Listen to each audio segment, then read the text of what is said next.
ಪಶ್ಚಿಮ ಬಂಗಾಳದ ದೀದಿ ರಾಜ್ಯದಲ್ಲಿ ಪತ್ರಕರ್ತರ ಸ್ವಾತಂತ್ರ್ಯ ಹರಣ ಆಗ್ತಾ ಇದೆ. ರಿಪಬ್ಲಿಕ್ ಬಾಂಗ್ಲಾದ ವರದಿಗಾರರನ್ನ ಅರೆಸ್ಟ್ ಮಾಡಲಾಗಿದೆ. ಅದರಲ್ಲೂ ಅಲ್ಲಿ ನಡೀತಾ ಇದ್ದ ಅಮಾನವೀಯ ಕೃತ್ಯಗಳನ್ನ ವರದಿ ಮಾಡೋ ಸಂದರ್ಭದಲ್ಲಿ ಸುಳ್ಳು ಕೇಸನ್ನ ದಾಖಲು ಮಾಡಿ ಬಾಂಗ್ಲಾ ವರದಿಗಾರ ಸಂತುಪನ್ನನ್ನ ಬಂಧನ ಮಾಡಲಾಗಿದೆ. ವೈದ್ಯಕೀಯ ಪರೀಕ್ಷೆಗೆ ಕರೆದೊಯ್ಯಲಾಗಿದೆ, ಫಾರ್ಮಲ್ ಪ್ರೊಸೀಜರ್. ಆದರೆ ಇಡೀ ದೇಶದಾದ್ಯಂತ ಇದೀಗ ಆಕ್ರೋಶ ವ್ಯಕ್ತವಾಗ್ತಾ ಇದೆ. ರಿಪಬ್ಲಿಕ್ ಬಾಂಗ್ಲಾದ ವರದಿಗಾರನ ಮೇಲೆ ಹಲ್ಲೆ ನಡೆಸಿರೋದು, ಸುಳ್ಳು ಕೇಸ್ಗಳನ್ನ ದಾಖಲಿಸಿ ಬಂಧಿಸಿರೋದು ಇದೀಗ ರಾಷ್ಟ್ರವ್ಯಾಪಿ ಆಕ್ರೋಶಕ್ಕೆ ಕಾರಣವಾಗ್ತಾ ಇದೆ. ಹಾಗೆ ದೀದಿ ಸರ್ಕಾರದ ವಿರುದ್ಧ ಪಕ್ಷಾತೀತವಾಗಿ ರಾಜಕೀಯ ನಾಯಕರು ರಾಜ್ಯದಲ್ಲೂ ಕೂಡ ಖಂಡನೆಯನ್ನ ವ್ಯಕ್ತಪಡಿಸ್ತಾ ಇದ್ದಾರೆ. ಈ ಹಿಂದೆ ಕೂಡ ಬಾಂಗ್ಲಾ ವರದಿಗಾರರ ಮೇಲೆ ಹಲ್ಲೆ ಆಗಿದ್ದ ಪ್ರಕರಣಗಳಿದೆ. ಈಗ ವಶಕ್ಕೆ ಪಡೆಯಲಾಗಿದೆ. ವಶಕ್ಕೆ ಪಡೆದು ಮೆಡಿಕಲ್ ವೈದ್ಯಕೀಯ পরীক্ষೆಗೆ ಕರೆದುಕೊಂಡು ಹೋಗಲಾಗ್ತಾ ಇದೆ. গোটা বাংলার মানুষ দেখুন সন্দেশখালী নিয়ে সন্তুবান প্রশ্ন করেছে, বাংলার বিভিন্ন ইস্যু নিয়ে সন্তুবান প্রশ্ন করেছে, তাই গণতন্ত্রকে হত্যা করা হচ্ছে। গণতন্ত্রকে হত্যা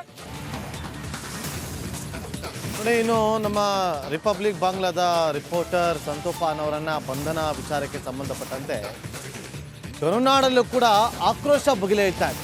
ಅದರಲ್ಲೂ ಕಲಬುರಗಿಯಲ್ಲಿ ಪ್ರತಿಭಟನೆಯನ್ನು ನಡೆಸಿದ್ದಾರೆ. ಆ ಮೂಲಕ ಆಕ್ರೋಶವನ್ನು ಹೊರಹಾಕಿದ್ದಾರೆ. ಕಲಬುರಗಿಯ SVP ವೃತ್ತದಲ್ಲಿ ಹಿಂದೂ ಜಾಗೃತಿ ಸೇನೆ ಪ್ರತಿಭಟನೆಯನ್ನು ನಡೆಸಿದೆ. ಮಮತಾ ಬ್ಯಾನರ್ಜಿ ಹಟಾವೋ ದೇಶ ಬಚಾವೋ ಅಂತೇಳಿ ಘೋಷಣೆಯನ್ನು ಕೂಡ ಕೂಗಿದ್ದಾರೆ. ಮಾಧ್ಯಮ ವಿರೋಧಿ ಮಮತಾ ಬ್ಯಾನರ್ಜಿಗೆ ಧಿಕ್ಕಾರ ಅಂತೇಳಿ ಕೂಗಿ ತಮ್ಮ ಆಕ್ರೋಶವನ್ನು ಹೊರಹಾಕಿದ್ದಾರೆ. ಪಶ್ಚಿಮ ಬಂಗಾಳ CM ಮಮತಾ ಬ್ಯಾನರ್ಜಿ ದರ್ಪವನ್ನು ಖಂಡಿಸಿ ಪ್ರತಿಭಟನೆಯನ್ನು ಮಾಡ್ತಿದ್ದಾರೆ.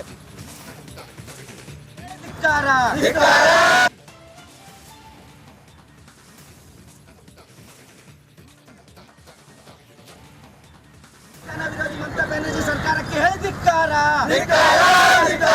ಮಮತಾ ಬ್ಯಾನರ್ಜಿ ಸರ್ಕಾರಕ್ಕೆ ಹೇಳಿ ಧಿಕ್ಕಾರ. ರಿಪಬ್ಲಿಕ್ ವರದಿಗಾರರ ಮೇಲೆ ಹಲ್ಲೆ ಮಾಡಿದ ಮಮತಾ ಬ್ಯಾನರ್ಜಿ ಸರ್ಕಾರಕ್ಕೆ ಹೇಳಿ ಧಿಕ್ಕಾರ. ರಿಪಬ್ಲಿಕ್ ನ್ಯೂಸ್ ವರದಿಗಾರರ ಮೇಲೆ ಹಲ್ಲೆ ಮಾಡಿದಂತ ಮಮತಾ ಬ್ಯಾನರ್ಜಿ ಸರ್ಕಾರಕ್ಕೆ ಹೇಳಿ ಧಿಕ್ಕಾರ. ಮಮತಾ ಬ್ಯಾನರ್ಜಿ ಸರ್ಕಾರಕ್ಕೆ ಹೇಳಿ ಧಿಕ್ಕಾರ. ಮಮತಾ ಬ್ಯಾನರ್ಜಿಗೆ ಹೇಳಿ ಧಿಕ್ಕಾರ. ಮಾಧ್ಯಮ ವಿರೋಧಿ ಸರ್ಕಾರಕ್ಕೆ, ಪಶ್ಚಿಮ ಬಂಗಾಳ ಮಾಧ್ಯಮ ವಿರೋಧಿ ಸರ್ಕಾರಕ್ಕೆ, ಪಶ್ಚಿಮ ಬಂಗಾಳ ಮಾಧ್ಯಮ ವಿರೋಧಿ ಸರ್ಕಾರಕ್ಕೆ. ಮತ್ತಷ್ಟು ಮಾಹಿತಿಯನ್ನು ಕೊಡೋದಕ್ಕೆ ನಮ್ಮ ಕಲಬುರಗಿ ಪ್ರತಿನಿಧಿ ಓಂ ಪ್ರಕಾಶ್ ಲೈವ್ನಲ್ಲಿ ಜಾಯ್ನ್ ಆಗಿದ್ದಾರೆ. ಓಂ ಪ್ರಕಾಶ್, ಸದ್ಯಕ್ಕೆ ಅಲ್ಲಿ ಪ್ರತಿಭಟನೆಯನ್ನು ನಡೆಸ್ತಾ ಇದ್ದಾರೆ. ನಮ್ಮ ರಿಪಬ್ಲಿಕ್ ಬಾಂಗ್ಲಾ ವರದಿಗಾರನ ಬಂಧನದ ವಿಚಾರಕ್ಕೆ ಸಂಬಂಧಪಟ್ಟಂತೆ ಮಾಹಿತಿ ಕೊಡ್ಬೋದಾ ಓಂ ಪ್ರಕಾಶ್? ಖಂಡಿತ ನಾಗೇಂದ್ರ ಬಾಬು, ಪಶ್ಚಿಮ ಬಂಗಾಳದಲ್ಲಿ ದೀದಿಯ ದಾದಾಗಿರಿಯನ್ನು ಖಂಡಿಸಿ ಇವತ್ತು ಕಲಬುರಗಿಯಲ್ಲಿ ಹಿಂದೂ ಜಾಗೃತಿ ಸೇನೆ ಪ್ರತಿಭಟನೆಯನ್ನು ನಡೆಸ್ತಾ ಇರುವಂಥದ್ದು. ನಿನ್ನೆ ರಾತ್ರಿ ಏನು ಆ ರಿಪಬ್ಲಿಕ್ ಬಾಂಗ್ಲಾ ವರದಿಗಾರನ ಬಂಧನ ಆಗುತ್ತೆ ಮಮತಾ ಬ್ಯಾನರ್ಜಿ ಸರ್ಕಾರದಿಂದ, ಇವತ್ತು ಆ ಒಂದು ಬಂಧನವನ್ನು ಖಂಡಿಸಿ ಹಿಂದೂ ಜಾಗೃತಿ ಸೇನೆ ಕಲಬುರಗಿಯಲ್ಲಿ ಮಮತಾ ಸರ್ಕಾರದ ವಿರುದ್ಧ ಧಿಕ್ಕಾರ ಕೂಗಿ ಆಕ್ರೋಶ ಹೊರಹಾಕ್ತಾ ಇರುವಂಥದ್ದು. ಕಲಬುರಗಿಯ SVP ವೃತ್ತದಲ್ಲಿ ಏನು ಹಿಂದೂ ಜಾಗೃತಿ ಸೇನೆಯಿಂದ ಮಮತಾ ಬ್ಯಾನರ್ಜಿಯ ಫೋಟೋವನ್ನು ಹಿಡ್ಕೊಂಡು ಆಕೆಯ ಮುಖಕ್ಕೆ ಇಂಟು ಮಾರ್ಕನ್ನು ಹಾಕಿ ಧಿಕ್ಕಾರ ಕೂಗಿ ಆಕ್ರೋಶ ಹೊರಹಾಕ್ತಾ ಇರುವಂಥದ್ದು. ಈ ಬಹಳ ಪ್ರಮುಖವಾಗಿ ಮಾಧ್ಯಮಗಳ ಮೇಲೆ ದರ್ಪ ತೋರಿಸ್ತಾ ಇರುವಂಥ ದೀದಿ ಸರ್ಕಾರ ಹಟಾವ್ ದೇಶ್ ಬಚಾವ್ ಅನ್ನುವಂಥ ಘೋಷವಾಕ್ಯದೊಂದಿಗೆ ಏನು ಪ್ರತಿಭಟನೆಯನ್ನು ನಡೆಸ್ತಾ ಇರುವಂಥದ್ದು. ಆ ಪ್ರತಿಭಟನೆಯಲ್ಲಿ ಬಹಳ ಪ್ರಮುಖವಾಗಿ ಅಂದರೆ ದೀದಿಯ ದಾದಾಗಿರಿಯನ್ನು ಖಂಡಿಸಬೇಕು, ದೀದಿ ಸರ್ಕಾರ ಹಟಾವ್ ಅನ್ನುವಂಥ ಉಲ್ಲೇಖ ಇತ್ತು. ಹಾಗಾಗಿ ಮಮತಾ ಬ್ಯಾನರ್ಜಿಯ ಫೋಟೋಕ್ಕೂ ಬೆಂಕಿ ಹಾಕಿ ಅವರ ಆಕ್ರೋಶ ಹೊರಹಾಕ್ತಾ ಇರುವಂಥದ್ದು. ಮಾಧ್ಯಮದವರು ಅವ್ರು ಕೆಲಸ ಮಾಡ್ತಾ ಇರುವಂಥದ್ದು, ಇವ್ರಿಗೆ ಯಾಕೆ ಉರಿ, ಇವ್ರು ಯಾಕೆ ಮಾಧ್ಯಮದವರನ್ನು ಬಂಧನ ಮಾಡಿಸ್ತಾ ಇದ್ದಾರೆ ಅನ್ನುವಂಥ ಪ್ರಶ್ನೆ ಕೂಡ ಮಾಡೋದಕ್ಕೆ ಮುಂದಾಗಿರುವಂಥದ್ದು.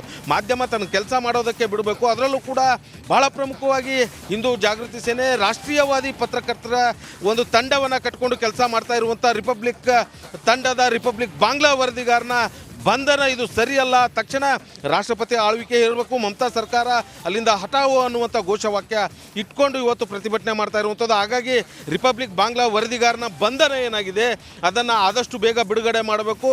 ಜೊತೆಗೆ ಕೇಂದ್ರ ಸರ್ಕಾರಕ್ಕೂ ಕೂಡ ಮನವಿ ಮಾಡಿರುವಂಥದ್ದು. ಅಂದರೆ ಈ ರೀತಿಯಾದಂಥ ಏನು ಮಮತಾ ಬ್ಯಾನರ್ಜಿ ಪಶ್ಚಿಮ ಬಂಗಾಳದಲ್ಲಿ ತನ್ನದೇ ದರ್ಪ ಅಹಂಕಾರ ಮೆರಿತಾ ಇರುವಂಥದ್ದು, ರಿಪಬ್ಲಿಕ್ ಬಾಂಗ್ಲಾ ವರದಿಗಾರರನ್ನು ಬಂಧಿಸಿರುವಂಥದ್ದು, ಜೊತೆಗೆ ಮಾಧ್ಯಮದ ಮೇಲೆ ಅಂದರೆ ರಿಪಬ್ಲಿಕ್ ಬಾಂಗ್ಲಾದ ಮೇಲೆ ಈ ರೀತಿಯಾದಂಥ ದರ್ಪ ಇದು ಹೊಸದೇನಲ್ಲ. ಈ ಹಿಂದೆ ಕೂಡ ರಿಪಬ್ಲಿಕ್ ಬಾಂಗ್ಲಾದ ವರದಿಗಾರರ ಮೇಲೆ ಅಟ್ಯಾಕ್ ಮಾಡಿರುವಂಥ ಒಂದು ಪ್ರಸಂಗ ಕೂಡ ನಡೆದಿರುವಂಥದ್ದು. ಹಾಗಾಗಿ ಇದು ಪದೇ ಪದೇ ನಡೀತಾ ಇರುವಂಥ ಹಿನ್ನೆಲೆಯಲ್ಲಿ ಈ ದೀದಿಯ ದಾದಾಗಿರಿಯನ್ನು ಖಂಡಿಸಿ ಇವತ್ತು ಪ್ರತಿಭಟನೆಯನ್ನು ನಡೆಸಿ ಆಕ್ರೋಶ ಹೊರಹಾಕಿರುವಂಥದ್ದು.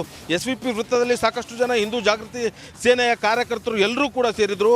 ಮಮತಾ ಬ್ಯಾನರ್ಜಿಯ ಭಾವಚಿತ್ರ ಏನಿದೆ ಅದನ್ನು ನೆಲಕ್ಕೆ ಹಾಕಿ ತುಳಿದು ಆಕ್ರೋಶ ಹೊರಹಾಕಿ ಕೊನೆಗೆ ಬೆಂಕಿ ಹಚ್ಚಿ, ಅಂದರೆ ಮಮತಾ ಬ್ಯಾನರ್ಜಿಯ ಈ ಒಂದು ನಡವಳಿಕೆ ಏನಿದೆ ಅಂದರೆ ಸರ್ಕಾರವನ್ನು ಯಾವ ರೀತಿಯಾಗಿ, ಪೊಲೀಸ್ ಇಲಾಖೆಯನ್ನು ಯಾವ ರೀತಿಯಾಗಿ ದುರ್ಬಳಕೆಯನ್ನು ಮಾಡಿಕೊಂಡು ಒಬ್ಬ ವರದಿ ಮಾಡೋಕ್ಕೆ ಹೋದಂಥ ವರದಿಗಾರನ ಬಂಧನ ಮಾಡಿಸಿರುವಂಥದ್ದು ಇದು ಸರಿಯಲ್ಲ ಅನ್ನುವಂಥ ಆಕ್ರೋಶ ಹೊರ ಹಾಕಿರುವಂಥದ್ದು. ಹಾಗಾಗಿಯೇ ಮಮತಾ ಬ್ಯಾನರ್ಜಿಯ ಭಾವಚಿತ್ರಕ್ಕೆ ಬೆಂಕಿ